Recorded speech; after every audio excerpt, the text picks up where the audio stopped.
አብዛኞቻችን ባልጠበቅነውና ባላሰብነው መንገድ የሆነ ፈተና ውስጥ ልንገባ እንችላለን። ቬኖፍ እንኳን ይህን ቪዲዮ እየተመለከትን በከባድ ፈተና ውስጥ እያለፍን ሊሆን ይችላል። ይህ መልእክት ዛሬ ለእናንተ ነው። ፈተና የእኛ ጠላት እንዳልሆነ፣ እኛ ፖቴንሻላችንን አውጥተን ችሎታችንን አውጥተን እንድንጠቀም የሚያደርገን ከፈጣሪ የተሰጠን ቅመም እንደሆነ በምችለው ልክ ለማስረዳት እሞክራለሁኝ ማለት ነው። ሰው በምድር ላይ የተሰሩ እያንዳንዱ ልማቶች ለምሳሌ ከቆርቆሮ በፊት የነበረው የሳር ቤት ነበር። ከሳር ቤት በፊት የነበረው እንዲሁ ዝም ብሎ በአጥር የታጠረ ነገር ነበር።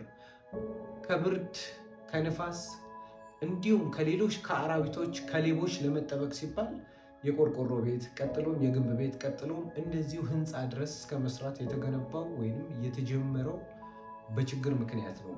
ችግር መፍትሄ እንድንሰጠው ስለሚያደርገን ላለብን ነገር እኛ ጭንቅላታችንን እንድንጠቀም እውቀታችንን እንድናወጣ ያለንን ከፈጣሪ የተሰጠንን ስጦታ ወደ ሚታይ ነገር እንድንቀይር የሚያደርግልን ትልቅ የፈጣሪ በረከት ነው እንጂ ችግር የኛ ጠላት አይደለም። አንዳንድ ጊዜ ቤት ኪራይ ተደርጎብህ፣ አንዳንድ ጊዜ ለእናትህ ገንዘብ መላክ ፈልገህ፣ አንዳንድ ጊዜ የሆነ ነገር ማድረግ ፈልገህ እስከ መጨረሻዋ ሰዓት ድረስ ምንም እኮ ላይኖርህ ይችላል። ግን በቃ ልክ ያቺ ደቂቃ ጋር ስትደርስ የሆነ ነገር ይከሰትልህና የፈለግከውን ነገር አድርገህ ታውቃለህ። እኔም አጋጥሞኝ ያውቃል፣ ሁላችንም አጋጥሞን ያውቃል። ይህ የሆነበት ምክንያት ያቺ ደቂቃዋ እስክትደርስ ድረስ አእምሮ አልተኛልም፣ አእምሮ አልተቀመጠም፣ አእምሮ ዝም አላለም። ለዛች ነገር መፍትሄ የሚሆን ነገር እያበጃጀልህ ይሄዳል። ሞመንት ደግሞ ሰዓቷ ደቂቃዋ ስትደርስ መፍትሄን ብሎ ይሰጣል። ወይ በሰው ያቀብልሃል፣ ወይ በራስ መንገድ ሄደ ነገሮችን እንድታደርገው ያደርጋል። ስለዚህ ችግርን በፍጹም እንደ ችግር ማየት የለብንም። ሁላችንም ያለቀስንበት ጊዜ አለ፣ ሁላችንም ያዘንበት ጊዜ አለ፣ ሁላችንም ፍርሃት የተሰማን ጊዜ አለ። ይህ የሁሉም ሰው አንድ የሚያደርገን ነገር ቢኖር ይህ ስሜት ነው። ይህን ስሜት ግን ተቆጣጥረ ነው፣ ይህን ስሜት ግን አርፈ ነው፣ ይህን ስሜት ግን በፍጹም ጆሮ ሳንሰጠው የውስጣችንን ችሎታ ፍላጎታችንን ሰዎች ሲያደርጉት ያየነውን ነገር እንድናደርገው የሚያደርገን መጋፈጣችን ነው። ፍርሃቱ ችግር ነው። ፍርሃቱን ደግሞ አልፈን ለመጋፈጥ መሞከራችን ደግሞ የእውነት ችሎታችንን እንድንጠቀም የሚያደርገን ትልቅ ነገር ነው። ሰው ችግር የኛ ጠላት አይደለም። ችግር ችሎታችንን እንድንጠቀም የሚያደርገን ከፈጣሪ የተሰጠን ነው ማለት ነው። በምድር ላይ ቋሚ የሚባል ነገር የለም። አሁን ያለብህ ችግር በፍጹም ቋሚ አይደለም። የማያልፍ ነገር የለም። ሀብታሞችን ልብ ብለህ ከሆነ ሰፈር ውስጥ የምታያቸው ወይም የምታውቃቸው በአንድም ይሁን በሌላ ያልፋሉ። ወይ በሞት ያልፋሉ፣ ወይ በህመም፣ ወይ በዝርፊያ፣ ወይ በስርቆት፣ ከሁለት አንዱ ያልፋሉ። ቋሚ የሚባል ነገር የለም። ደስታህም ያልፋል፣ ሀዘንህም ያልፋል። አሁን ያለህ ነገር ያልፋል። የምታስበውም ነገር ታልፋለህ። ከሁሉም በላይ ደግሞ አንተም ታልፋለህ። እኔም አልፋለሁ። በሞትና በህይወት ውስጥ ነው ያለነው። ችግር የኛ ጠላት አይደለም። ችግር እንኳን በራሱ ያልፋል። የማያልፍ ነገር የለም። የማያልፈው አንድ ፈጣሪ ብቻ ነው። እሱም ዓለም ሳይፈጠር ነበር። ዓለም ከተፈጠረ በኋላ ይኖራል። ዓለም ሲያልፍም እሱ ዘላለማዊ ነው፣ የሚጠፋ አይደለም። ቋሚ የሚባል ነገር የለም። አሁን ያለብህ ፈተና፣ አሁን ያለብህ መከራ ታልፈዋለህ። አስበው እስኪ እስከ ዛሬ ድረስ ያሳለፍካቸውን መከራዎች ይገለዋል። ከዚህ በኋላማ እሱ ተስፋ የለውም። ከዚህ በኋላ እሱ ምንም አይነት መንገድ የለውም። በቃ አብቅቶለታል ተብለሽ ከሞት አፋፍ ፈጣሪ መልሶ አቁመዋል። ያለፍካቸው ችግሮች እኮ ይበልጣሉ አሁን ካለው ችግር። አሁን ያለው ችግር እኮ ከድሮ ጋር ስታነጻጽረው እንደውም ድሮ አንተ ሊገልህ ይችል ነበር። ችግር ግን አልሞትክም። ችግር ደግሞ ካልገደልህ ሊያስተምርህ ብቻ ነው የሚችለው። ሰው ያለብህ ችግር ነፍስህን የማይጠይቅ ከሆነ ልትማርበት ብቻ ነው የሚገባው። ፕላስ ትናንትና አልፈዋል፣ ዛሬም ታልፈዋለህ፣ ግዴታ ነው። ሌላው ፈተና ሲገጥምህ እያንዳንዷ ከአንደበትህ የሚወጣውን ቃሎች በጣም በጥንቃቄ ልትይዛቸው ይገባል።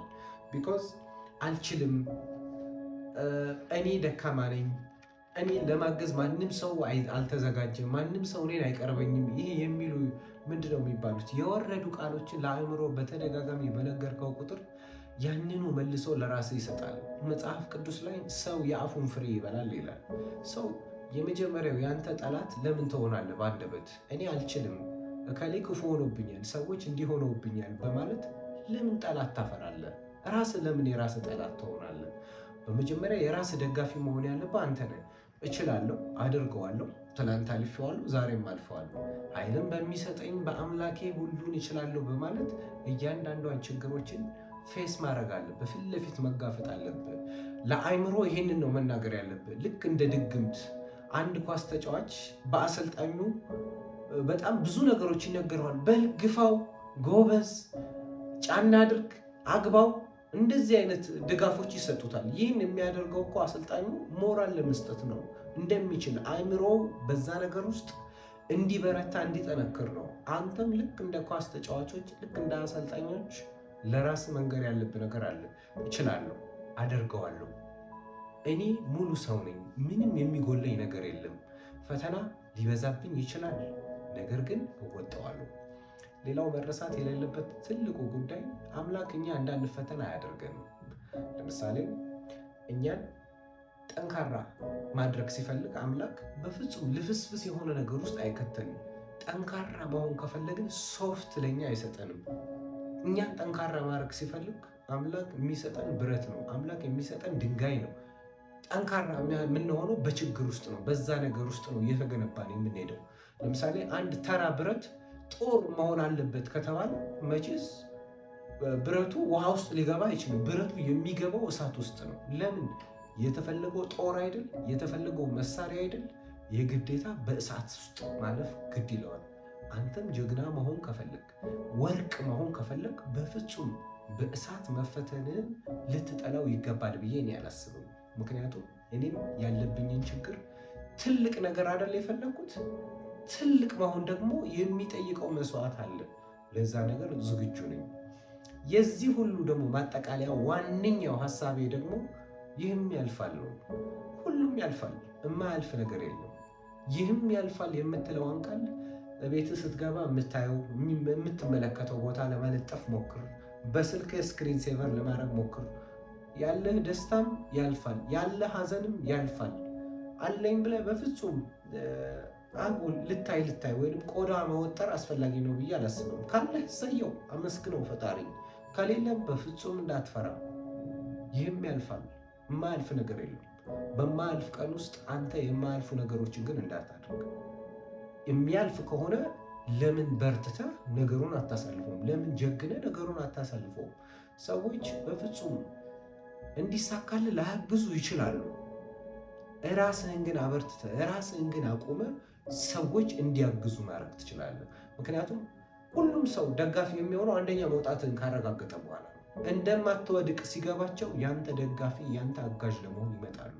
ነገር ግን ምንም ኮንፊደንስ በሌለ ሰዓት አንተን ሲያዩ በፍጹም ሊያግዙ ሊረዱ አይመጡ። ሰው ምንም ነገር ከራስ ይጀምራል። ይህም ያልፋል። የማያልፈው አንድ እሱ ብቻ። ጀገን በል፣ ጠንከር በል። ስለተከታተልከኝ አመሰግናለሁ። መልካም ጊዜ ይሆንላችሁ።